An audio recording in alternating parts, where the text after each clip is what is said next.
Welcome to A Christian Reacts. This is my new series where I react to Warhammer 40k lore TikToks, and I also bring biblical commentary when applicable. But I also do a Warhammer 40k lore in the Bible shorts and long formats. If you want to check those out, check out the playlist or go to the short section on my watch page. Alright, let's go ahead and get this started. Alright, we're going to get started with a Game Herald.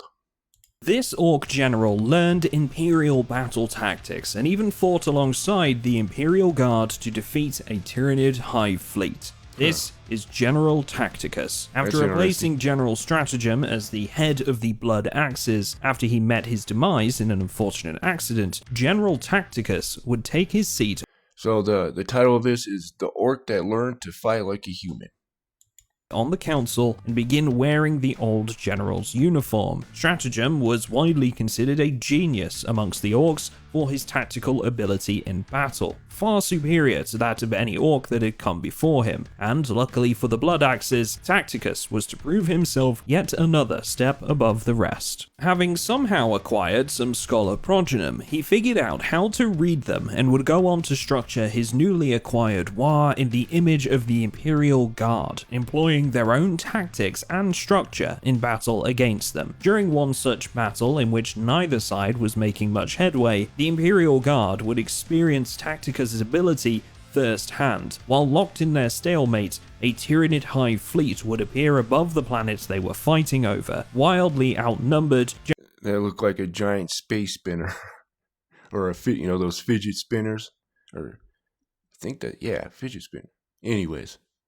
General Pyrrhus of the Imperial Guard would call upon Tacticus to enact a ceasefire while they dealt with the Tyrannid threat. With both sides facing complete annihilation, Tacticus had no choice but to agree, and their first act was to work with the humans to evacuate Imperial civilians from behind the front lines. To the surprise of all involved, it went swimmingly, with both Orc and the Guard standing together. As the fight against the Tyrannids continued, the humans and the Orcs continued to fight in shocking harmony with one another, even starting friendly competitions with each other over who had killed the most Tyrannids or who could reload the fastest. The final battle of the conflict saw an all-out assault on the Tyrannids, with hordes of Killer Khans serving as line breakers for heavy weapon assaults on the leading Hive tyrants. Once the Hive was defeated, Tacticus would once again display his tactical prowess, flanking the humans with his mechanized reserves while the battle was ongoing, and capturing Pyrrhus, along with his entire command staff and all of their supplies. Standing over the now defeated Imperial General, Dem orcs got hate. Dem orcs. Oh, that ruined that. It's an old Boys in the Hood song. Anyways. Tacticus explained how he had outsmarted them with the use of their own diversionary tactics. He then reminded Pyrrhus of the cardinal rule when it came to negotiating with Xenos: you don't. With a heavy heart for an enemy he had gained respect for, Tacticus executed Pyrrhus for treason, just as the Imperium's ways had taught him. This Orc Alright, so real quick, as you guys know, I always like to bring this up when we talk about orcs here. Alright, Joel 1:6. For a nation has come up upon my land, strong and without number, whose teeth are the teeth of a lion. So if you look here, he's got teeth like a lion, right? If you can see that, hopefully you can. But anyways, teeth of a lion, and hath the cheek teeth of a great lion. He hath laid my vine waste, and barked my fig tree. He hath made it clean bare, and cast it away, and the branches thereof are made white. So, very interesting, huh? Sounds like orcs to me. But anyways, let's see, we're going to move on here. Which one are we going to do? You know what? Let's do Hood Guard. I like this guy. Did you know that Angron actually tried to warn the loyalist legions that were coming to Istvan V that they were about to be betrayed? What's going on, Warhammer fans? A couple of weeks ago, the Dropsite Massacre, the book that kind of details what happened on Istvan V, came out. And I finished it last week, and I've been dying to talk about some of the things that happened in this book that really fill out this event. So spoilers going forward for the Dropsite Massacre. Now, what I said in the beginning was not at all Alright, so you guys have been warned here. clickbait. This actually happened. Even before Dorn put out the call that all available legions had to gather and head to Istvan in order to bring Horus to justice, the Dropsite Massacre had already been planned. The, at this point, unknown traitor legions, the Alpha Legion, the Iron Warriors, the Night Lords, and the Word Bearers, had already pledged to Horus, and it was already predetermined that they would be a part of the retribution force that was heading to Istvan. The only ones that didn't know were the unfortunate legions who got caught up in all of this, the Salamanders, the Iron Hands, and the Raven Guard. And this plan did Vulcan not lives. sit well with every Primarch. Angron, even though he was and is a butcher, still had a very strict honor code. He saw the contradiction in the reason for the rebellion, the deception of the Emperor, and the tactics that they were using. How were they any different than the Emperor if they were going to stab their brothers in the back, even if they were enemies at that point? Angron disagreed with this tactic all the way until the first elements of the Retribution Force started to translate into the Istvan system. And he thought it was paramount in order to have a righteous rebellion that the brothers that they were about to fight knew who they were fighting, even the hidden enemies. Horus, knowing all of his brothers so well, saw what was coming next. He had Malagurst consolidate right there probably gave me a little bit more respect for Angron. all of the Vox communication into one place. He also had them move the astropaths that they were using into secure locations away from the World Eater's camp.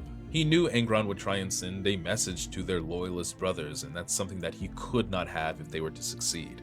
Of course, Angron goes to try and send this message, and Horus goes to confront him. He tells Angron that he understands what he's feeling and that he wishes that they didn't have to do this, but that it's a necessity. But this isn't something simply that could be settled with words. Angron only respects action and strength, and so he attacks Horus and the two fight. And in this fight, you truly get to see the kind of warrior that Horus was. He fought Angron blow for blow, but not only that, he outthought him at every turn. Eventually, he gets one of Angron's chain axes away from him and performs a blow that could have ended Angron's life, but chooses not to. In this false stalemate, he tells Angron that he has a choice: either die in the attempt to try and send their loyalist brothers a message, or do what needs to be done for the rebellion. This is such a fascinating part of this book to me because it really shows you that after Istvan 3, there were already cracks in the traitor cohesion. The difficulties that were described in trying to corral these 4 traitor legions. By the way, guys, excuse the noises if you hear that. So, I apologize for that. Really makes you wonder how they were able to hold it together all the way to Terra. But thank you guys for watching. Let me know if you have any questions in the comments, and I'll see you all in the next one. I really like this guy, Hoodguard, so go check him out on TikTok and give him a follow. He's really good in my opinion. Anyways, so might as well bring up, this kind of goes in with Angron and Horus, because so Lucifer, if you guys don't know, right? If you've been on my channel, you do know, because I talk about this a lot. But for the new people out there, Lucifer is not Satan, right? Let me show you something real quick. But he also is the one, Satan and him started this rebellion, right? Kind of like the Horus heresy. But anyway, so this is verse 16. So you got, if thou send it in thy heart, I will send it to heaven, right? This Lucifer, son of the morning, first off, Hillel ben Shahar. Shahar is a Canaanite god of the dawn, first off. Satan's not the son of Shahar, right? Or this Canaanite god. He is the God, right, of the dark kingdom, right? So there's clue number 1.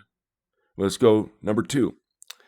Verse 16. They that see thee shall narrowly look upon thee and consider thee, saying, is this the man that made the earth to tremble? Did you hear that? Is this the man that made the earth to tremble? Satan's not a man. He is an angel, right? He's not a man. He is a serpent, a dragon, right? Which goes into, he is a seraphim, not a cherubim, because cherubim are never, ever mentioned as serpents. Seraphim literally means fiery serpent. But anyways, so let's go into what I wanted to talk about here. All right. So verse 4. Thou shalt take up this proverb against the king of Babylon and say, how hath the oppressor ceased? The golden city ceased. The Lord hath broken the staff of the wicked and the scepter of the rulers. which this scepter and this goes into this staff, what is it? Staff of the Destroyer, like an Emotech has. This is kind of the same thing here, because you see this a lot in the Bible, this staff of the Destroyer. But anyways. Okay, and he who smote the people in wrath with a continual stroke, he that ruled the nations in anger, is persecuted, and none hindereth. The whole earth is at rest, and is quiet, and break forth into singing. Yea, the fir trees rejoice at thee, and the cedars of Lebanon, saying, Since thou art laid down, no feller is come up against us. Hell from beneath is moved for thee to meet thee at thy coming. It stirreth up the dead for thee, even all the chief ones of the earth. Now, if you notice, there's nations. So, and this is before Adam and Eve, right? But we'll get into that in another video. But anyways, so you see this rebellion, and he rules with anger, right? And that's one thing with, it's not necessarily a one-for-one with Angron, more of Horus, but Angron, they have that things to where they got to be angry all the time, right? So, anyways, let's go ahead and get into another one. Sorry that took a little bit long.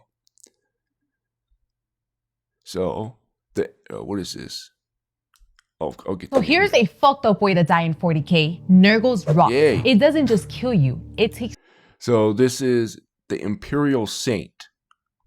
I'm gonna have to probably put a language thing up. But anyways, I apologize for that. You on a slow oozing journey, one pus-filled step at a time. It starts innocently enough. A slight cough, a small sore, maybe you touched something suspiciously slimy in battle. Then the fever sets in. No big deal, right? Just a little sweating, a bit of dizziness. But soon you realize your sweat smells like a corpse that's dipped its balls in sewage plant water, and your skin has the consistency of overripe fruit. That's when things get really fun. Your fingers start dropping, but weirdly, it doesn't hurt. In fact, you're starting to feel happy. You're giggling while your intestines try to escape through your stomach lining. Yummy. Your face melts like a candle, and all you can think is, this isn't so bad. That's the real horror of Nurgle's rot.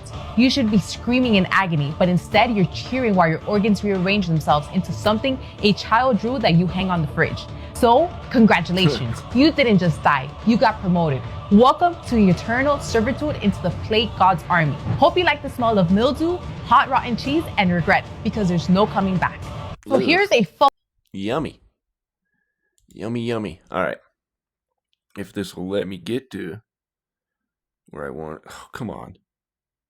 Sires? I didn't say sires. Apologies. Sores.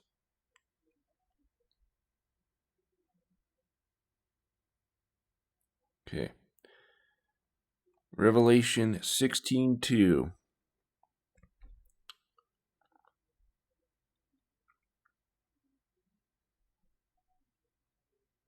So when he heard a great voice from the temple saying to the seven angels, Go your ways and pour out the vials of wrath of God upon the earth.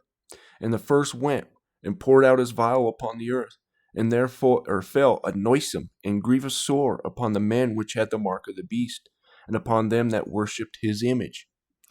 And this image could very well be this AI form of the beast, which goes into who the beast is, right?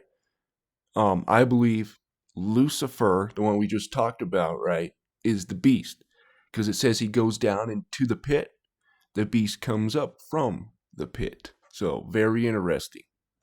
But anyways, also in 2 Kings, there's a god literally called Nurgle or Nergal, right, which is the god of inflicted death. So, which is kind of cool, I guess. And I'm guessing that's where they got Nurgle from, is from that god, because that's pretty much what he is, a god of, he very well could be Baal or Beelzebub, right, the Lord of the Flies and stuff like that. Because, let me see if I can find that real quick. So, let's go to Nergal. It's Nergal, by the way, if you want to look that up yourself. So I'll bring this up. Okay. As a foreign deity. So where the people of Cuth brought him to Samaria, and as part of the name of Jeremiah, referring to Babylonian official name Nergal Shazar. Okay. All right, let's do this. 2 Kings 17:30.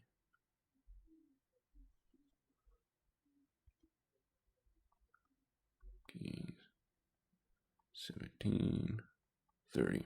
Okay, and then we'll look up what Nergal means, or who he is. Okay, so the men of Babylon made Succoth-Benoth, and the men of Cuth made Nergal, and the men of Hamath made Eshima. So we'll go into who Nergal is. So this is what you guys get on my channel. You're going to get something a little bit different than just regular reactions and stuff like that. So if you're new, Nerfall, that's not what I said. Nergal.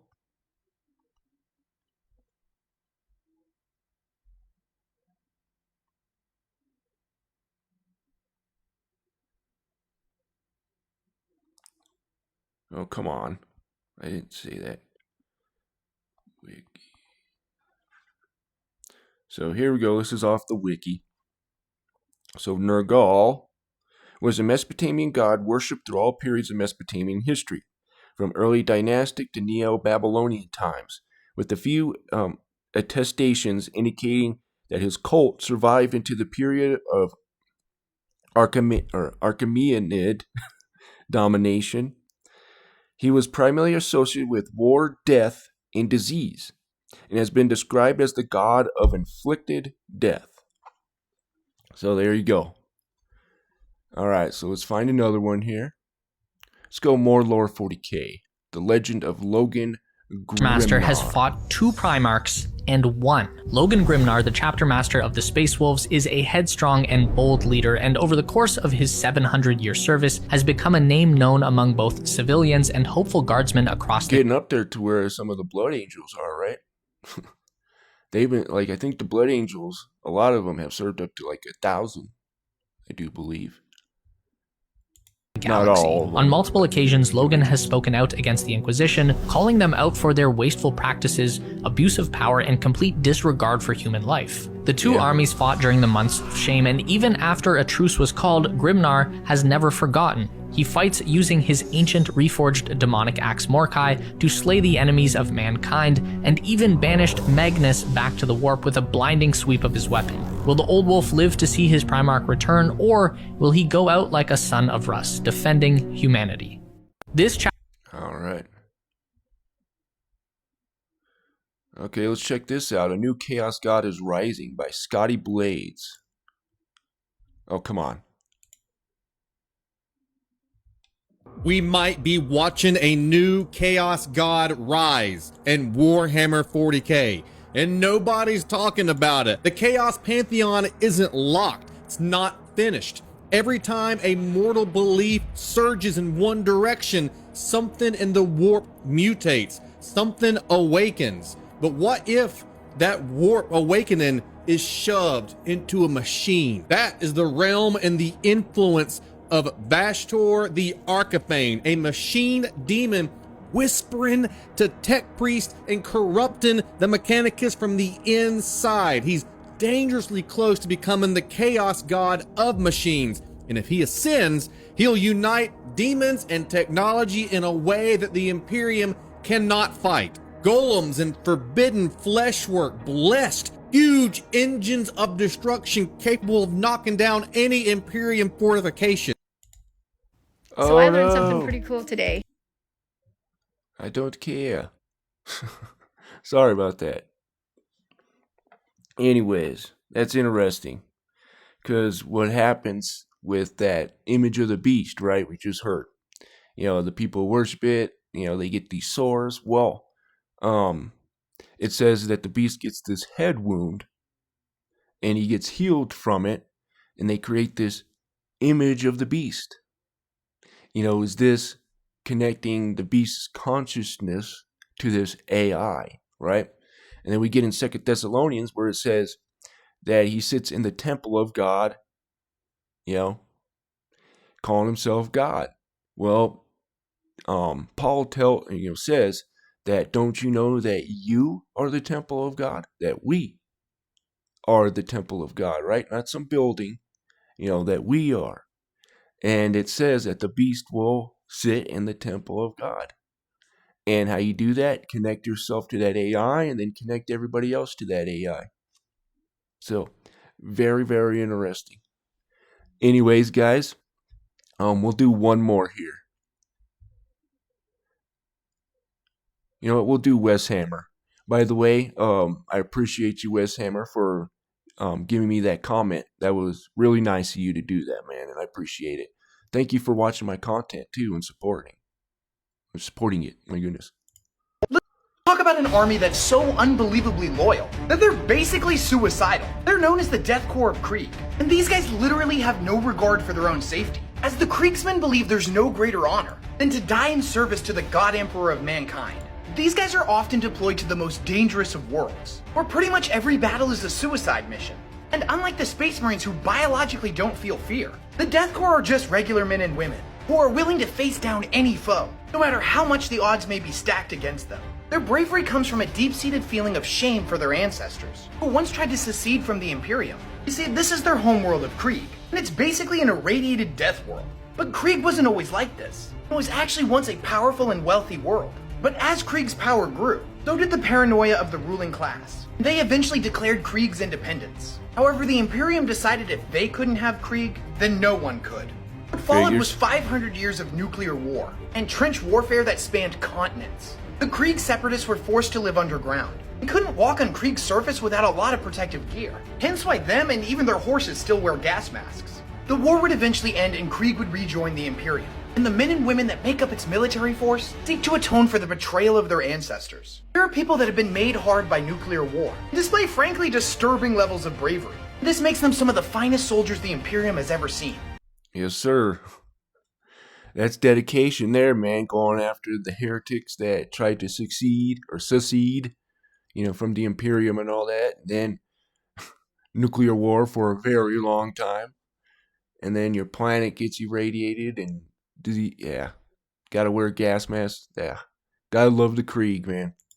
Fun fact, commissars are normally deployed to a regiment to keep morale up and to punish cowardice whenever it appears. But when these guys are deployed with the Kriegsmen, their main job is to curb some of those suicidal tendencies, keep them from running straight forth into the enemy. The forces of Krieg actually have a higher death rate than any other guard regiment, and because of this, none of them actually have names. Each one is just issued a number. This makes it easier for the Imperium to tally their death tolls. It's honestly a mystery on how they manage to produce as many soldiers as they do. There's been rumors of them using cloning for years. The sources on this aren't 100% confirmed. Likewise, since every one of them wears a mask, it's not uncommon for individuals that don't meet the minimum age requirement to still enlist and end up on the front lines. However they manage to do it, Kriegsmen are masters of attrition-style combat, grinding their enemies to dust under the boots of thousands of soldiers, the thunderous orchestra of tanks and artillery. And I think this quote sums them up perfectly. The foe is well-equipped, well-trained, and battle-hardened, and he thinks his gods are on his side. Let them think that, because we have tanks on ours. Let's talk. Gotta love the Krieg, man. Alright, guys. We're gonna end it here. If you liked the video, thank you. If you didn't, thank you for at least giving me a chance. And I hope you guys had a wonderful Thanksgiving, and you guys have a wonderful day.